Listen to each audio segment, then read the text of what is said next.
창문 너머로 스며드는 옅은 햇살에도 박정숙 여사는 잠에서 깨지 못했다.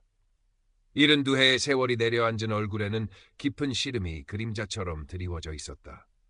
평생을 초등학교 교단에서 아이들과 함께했던 그녀였다. 남편은 건실한 공무원이었지만 5년 전 지병으로 먼저 세상을 등졌다. 하나 있는 아들은 사업차 바다 건너에 있었고 딸 선영은 결혼해 지방 소도시에 살림을 꾸려 자주 얼굴 보기가 힘들었다. 그렇게 시작된 홀로의 삶은 TV 드라마와 거실 한편에 놓인 몇 개의 화초를 돌보는 것으로 겨우 채워지고 있었다. 어머니, 이것 좀 써보세요. 요즘 노인들도 다 스마트폰으로 세상 구경하고 친구도 사귄대요. 어느 주말 모처럼 찾아온 딸 선영이 내민 것은 최신형 스마트폰이었다. 박정숙 여사는 손사래를 쳤다. 내가 이 나이에 그런 걸 뭘 하겠니? 눈도 침침하고 손가락도 무딘데. 어렵지 않아요, 엄마. 제가 다 가르쳐 드릴게요. 심심하실 때 소일거리라도 되잖아요. 선영의 성화에 보지겨 스마트폰 사용법을 배우기 시작한 지 일주일째 되던 날이었다. 선영은 황혼의 정원이라는 중장년층을 위한 익명 채팅 앱을 어머니의 폰에 깔아주며 말했다. 여기서 좋은 말벗이라도 만나시면 좋잖아요. 너무 집에만 계시지 마시고요. 딸이 돌아간 후 박정숙 여사는 호기심 반, 두려움 반으로 황혼의 정원 앱을 열었다. 어색하게 늘 푸른 소나무라는 닉네임을 만들고 조용한 일상 속 작은 행복을 찾습니다라는 짧은 자기소개를 적었다. 다른 사람들의 글을 한참 동안 눈으로만 훑어보던 그녀에게 푸른 소리라는 닉네임의 사용자로부터 쪽지 하나가 도착했다. 늘 푸른 소나무님, 안녕하세요. 프로필 글에서 진솔함이 느껴져 용기 내어 쪽지 드립니다. 혹시 괜찮으시다면 잠시 대화 나눌 수 있을까요?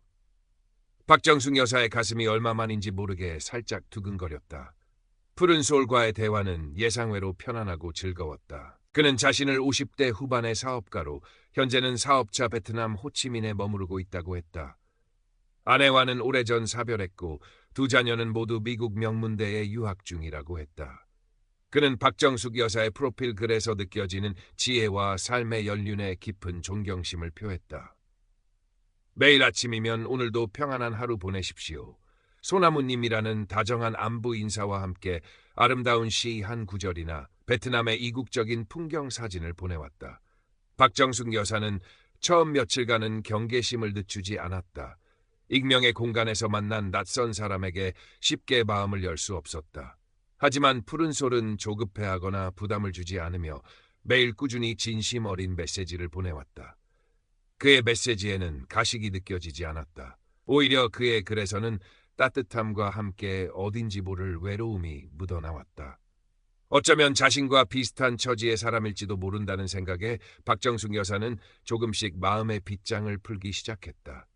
그녀는 푸른 솔에게 자신의 소소한 일상, 새로 핀 난초 이야기, 시장에서 사온 반찬거리, 텔레비전 드라마의 줄거리 같은 것들을 이야기했다. 그러면 푸른 솔은 마치 오래전부터 알고 지낸 친구처럼 맞장구를 쳐주고 때로는 현명한 조언도 건넸다. 특히 박정숙 여사가 평생 교직에 몸담았다는 사실을 알고는 어쩐지 말씀에서 기품이 느껴졌습니다. 저도 소나무님 같은 스승님께 배웠더라면 지금보다 더 나은 사람이 되었을 텐데요. 라며 존경심을 표했다. 그런 말들은 박정숙 여사의 잊고 지냈던 자존감을 부드럽게 어루만져 주었다. 사실 저는 정숙님이라고 부르고 싶습니다. 허락해 주시겠습니까? 어느 날 푸른 솔이 조심스럽게 물어왔다.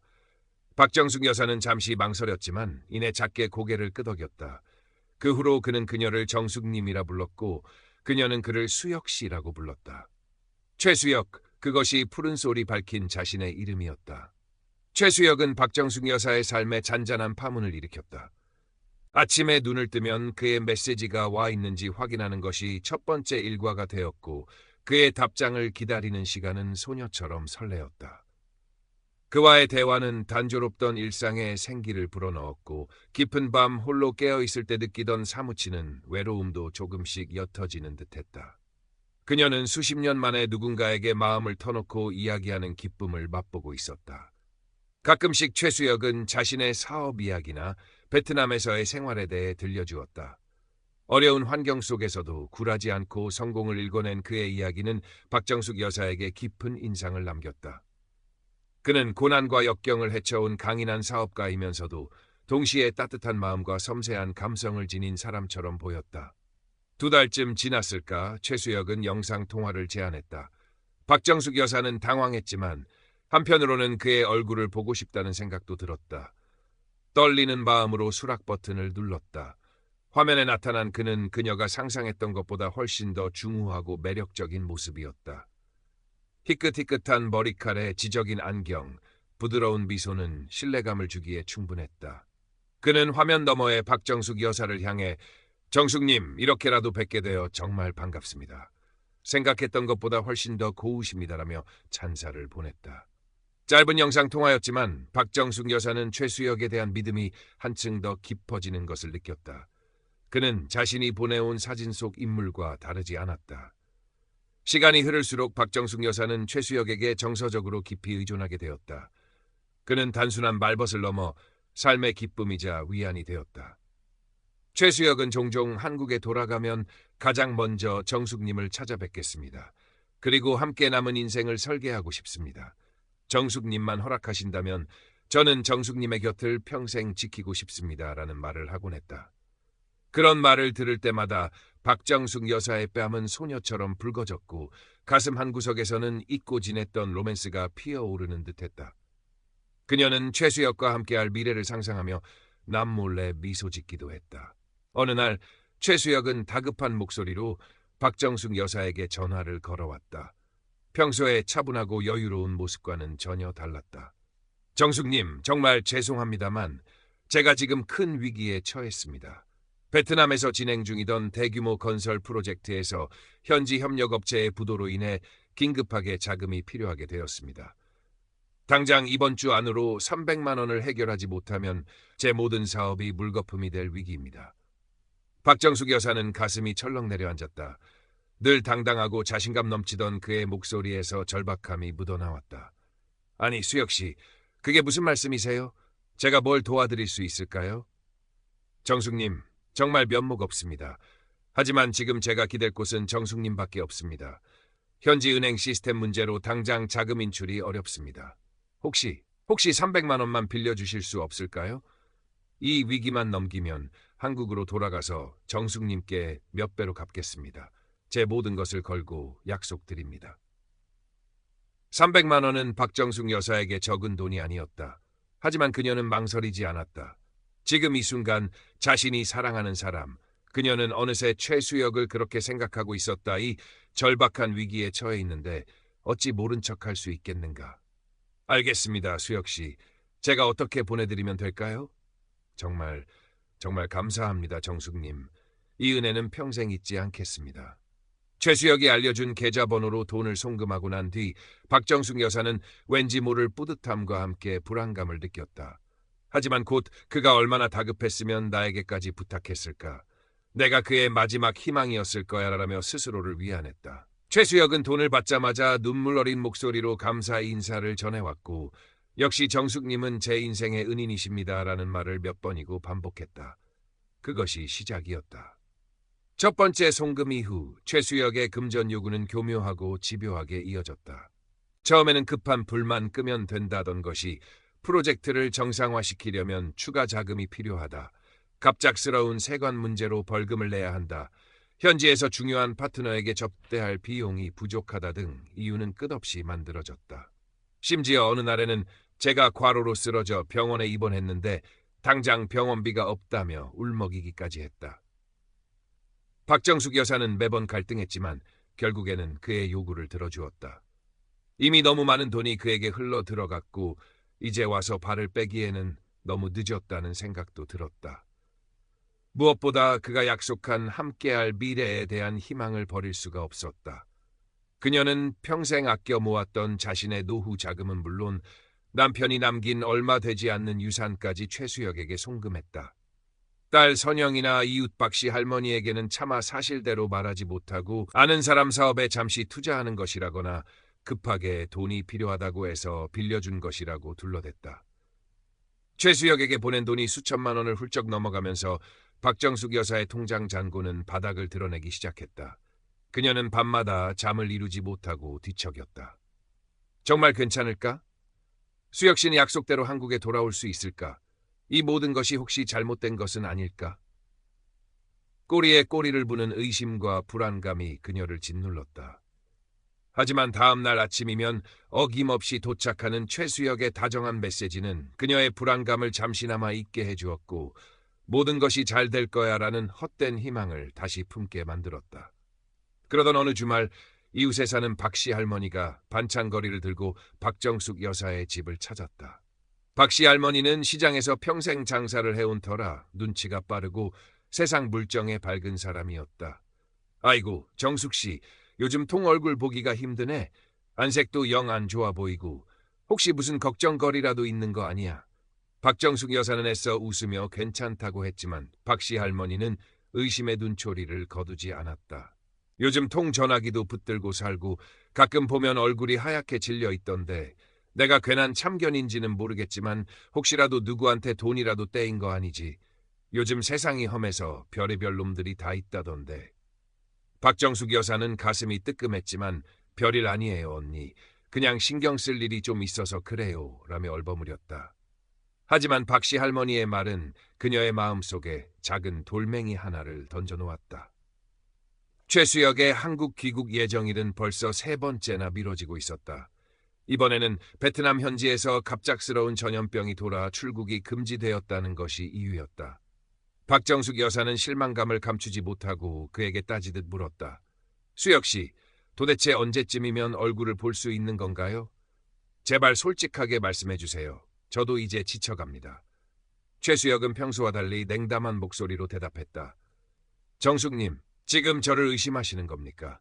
제가 얼마나 정숙님과의 만남을 고대하고 있는지 모르시는군요. 저도 지금 이곳에 갇혀 답답해 미칠 지경입니다. 정숙님까지 저를 힘들게 하시면 저는 정말... 그의 말 끝에는 은근한 협박의 기운마저 감돌았다. 박정숙 여사는 더 이상 아무 말도 할 수 없었다.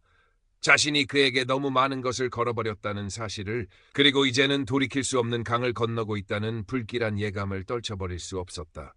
그녀는 그날 밤 처음으로 남편의 영정사진 앞에서 소리 없이 눈물을 흘렸다. 여보, 내가 지금 뭘 하고 있는 걸까요? 내가 정말 바보 같은 짓을 하고 있는 걸까요? 박정숙 여사의 생일날이었다. 아침 일찍부터 딸 선영이 케이크와 꽃다발을 들고 찾아왔다. 엄마, 생신 축하드려요. 오늘 맛있는 거 먹으러 가요. 모처럼 환하게 웃는 딸의 얼굴을 보니 박정숙 여사도 잠시 시름을 잊을 수 있었다. 모녀는 함께 점심을 먹고 이런저런 이야기를 나누며 오붓한 시간을 보냈다. 그러던 중 선영은 무심코 박정숙 여사의 스마트폰을 집어들었다. 어머니가 요즘 어떤 앱을 쓰시는지, 혹시 불편한 점은 없는지 살펴보려던 참이었다. 그때 화면 가득 채운 최수혁과의 메시지창이 선영의 눈에 들어왔다. 내 사랑 정숙, 당신의 따뜻한 마음만이 지금 저를 구할 수 있습니다. 이번 일만 해결되면 당신 곁으로 날아갈게요. 조금만 더 힘을 내주세요. 그리고 그 아래로 이어지는 여러 차례의 거액 송금 알림 메시지들. 선영의 얼굴이 하얗게 굳어갔다. 엄마, 이게 다 뭐예요? 푸른 소리 이 사람이에요? 엄마, 이 사람한테 돈 보내신 거예요? 선영의 떨리는 목소리에 박정숙 여사는 당황하며 스마트폰을 황급히 빼앗아 들었다. 아니다. 그건 그냥 아는 사람 잠깐 도와준 거야. 엄마, 거짓말하지 마세요. 지금 이게 잠깐 도와준 걸로 보여요? 엄마, 도대체 이 사람한테 얼마나 보낸 거예요? 선영의 목소리가 높아지자 박정숙 여사도 버럭 소리를 질렀다. 네가 뭘 안다고 소리를 질러. 그 사람은 좋은 사람이야. 나한테 얼마나 진심인데 너는 아무것도 모르면서 함부로 말하지 마. 평생 자식에게 큰 소리 한 번 내본 적 없던 어머니의 격한 반응에 선영은 잠시 할 말을 잃었다. 하지만 이내 정신을 차리고 차분하지만 단호한 목소리로 말했다. 엄마, 제가 아무것도 모른다고 생각하세요? 지금 엄마가 하는 행동, 그거 전형적인 로맨스 스캠 사기예요. 인터넷에 조금만 검색해봐도 엄마랑 똑같은 수법에 당한 사람들 이야기가 수두룩해요. 로맨스 스캠? 그게 뭔데? 나는 그런 거 몰라. 수혁 씨는 그런 사람 아니야. 엄마, 제발 현실을 좀 보세요. 얼굴 한번 제대로 본 적도 없는 사람한테 어떻게 평생 모은 돈을 다 보낼 수가 있어요. 모녀의 다툼은 한참 동안 이어졌다. 박정숙 여사는 자신의 믿음이 부정당하는 것에 대한 분노와 딸에 대한 서운함으로 눈물을 흘렸고 선영은 답답함과 안타까움에 가슴을 쳤다. 결국 그날 선영은 무거운 마음으로 집을 나섰다. 하지만 이대로 어머니를 방치할 수는 없었다. 그날 밤 선영은 밤새도록 인터넷을 뒤졌다. 로맨스 스캠, 온라인 사기, 노인 대상 금융범죄 등 다양한 키워드로 정보를 검색하고 유사 피해 사례들을 꼼꼼히 읽어보았다. 그리고 최수혁이 어머니에게 보냈다는 사진들을 구글 이미지 검색으로 돌려보았다. 결과는 충격적이었다. 그가 자신의 사진이라고 보낸 것들은 대부분 해외의 모델이나 일반인들의 SNS 사진을 도용한 것이었다. 그가 운영한다던 베트남의 건설회사 홈페이지는 존재하지 않았고 그가 언급했던 사업 파트너들의 이름 역시 검색되지 않았다. 모든 것이 거짓이었다. 다음 날 선영은 자신이 찾아낸 증거들을 프린트해서 다시 박정숙 여사를 찾아갔다. 엄마, 이것 좀 보세요. 이 사람이 엄마한테 보낸 사진들 다 가짜예요. 이 사람 엄마가 알던 그 사람이 아니라고요. 박정숙 여사는 처음에는 프린트물을 밀쳐내며 외면하려 했다. 하지만 선영이 하나하나 짚어가며 설명하는 냉정한 증거들 앞에서 그녀의 마지막 방어선은 힘없이 무너져 내렸다. 자신이 지난 1년 가까이 마음을 주고받았던 그 모든 시간, 그 모든 약속, 그 모든 설렘이 한낱 신기루였다는 사실을 받아들이는 것은 끔찍한 고통이었다. 그녀는 자신이 얼마나 어리석었는지, 얼마나 쉽게 기만당했는지 깨닫고는 온몸을 떨며 오열했다. 평생을 남에게 싫은 소리 한번 못하고 살아온 그녀가 생면부지의 사기꾼에게 속아 평생 모은 재산을 날렸다는 사실은 감당하기 어려운 수치심과 절망감을 안겨주었다. 내가 어떻게 이런 바보 같은 짓을, 이제 난 어떻게 살아야 하니? 선영은 통곡하는 어머니를 끌어안고 함께 울었다. 그리고 한참 후에야 겨우 진정한 어머니를 다독이며 말했다. 엄마, 괜찮아. 지금이라도 알았으니 다행이야. 엄마 잘못이 아니에요. 그놈들이 나쁜 놈들이지. 이제라도 정신 차리고 우리가 할 수 있는 일을 찾아봐요. 내가 옆에서 끝까지 도울게요. 선영의 따뜻한 위로와 지지 속에서 박정숙 여사는 조금씩 현실을 직시할 용기를 얻었다. 며칠 후 모녀는 함께 동네 경찰서를 찾았다. 박정숙 여사는 떨리는 손으로 지난 1년간 최수혁과 주고받았던 메시지 내역과 수십 차례에 걸쳐 송금했던 금융거래 기록들을 증거로 제출했다. 담당 형사는 박정숙 여사의 진술을 침통한 표정으로 경청하며 최근 급증하고 있는 노인 대상 온라인 금융사기의 심각성에 대해 설명했다. 어머님, 정말 힘드셨겠습니다.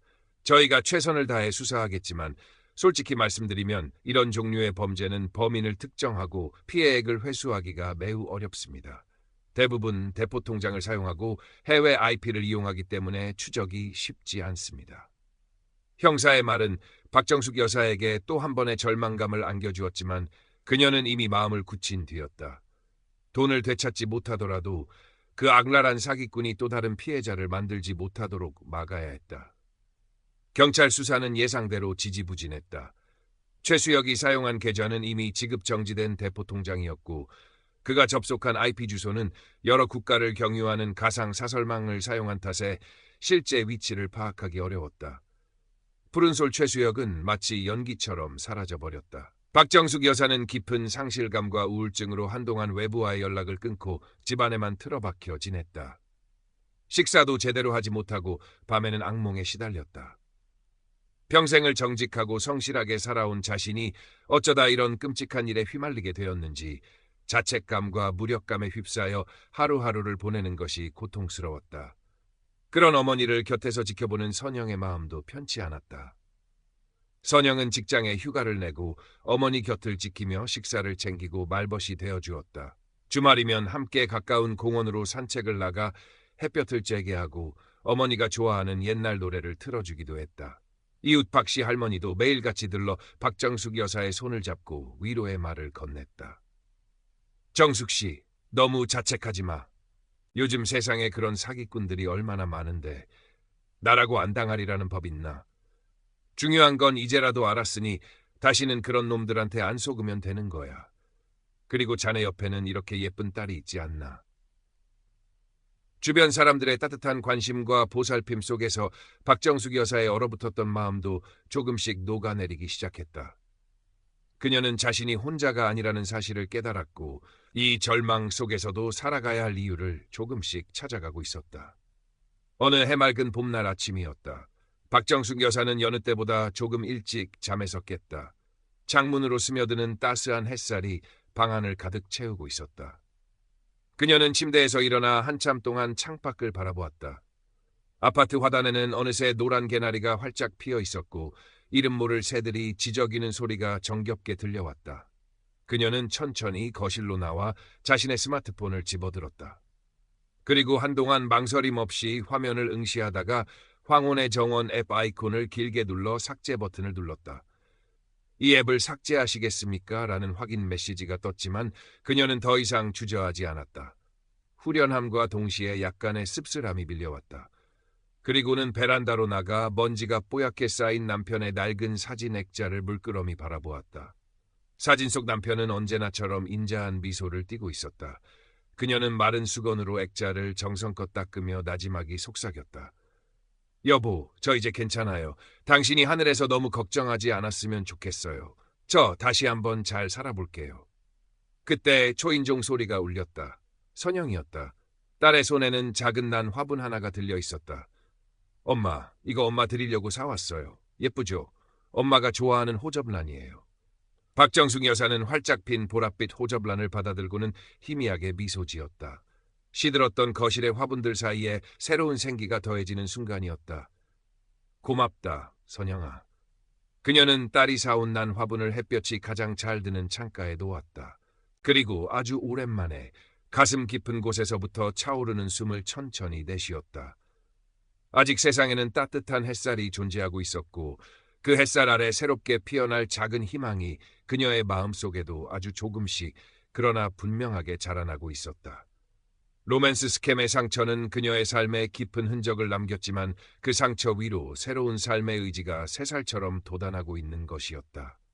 그녀는 창밖에 눈부신 봄 풍경을 바라보며 아주 오랜만에 평온한 미소를 지었다.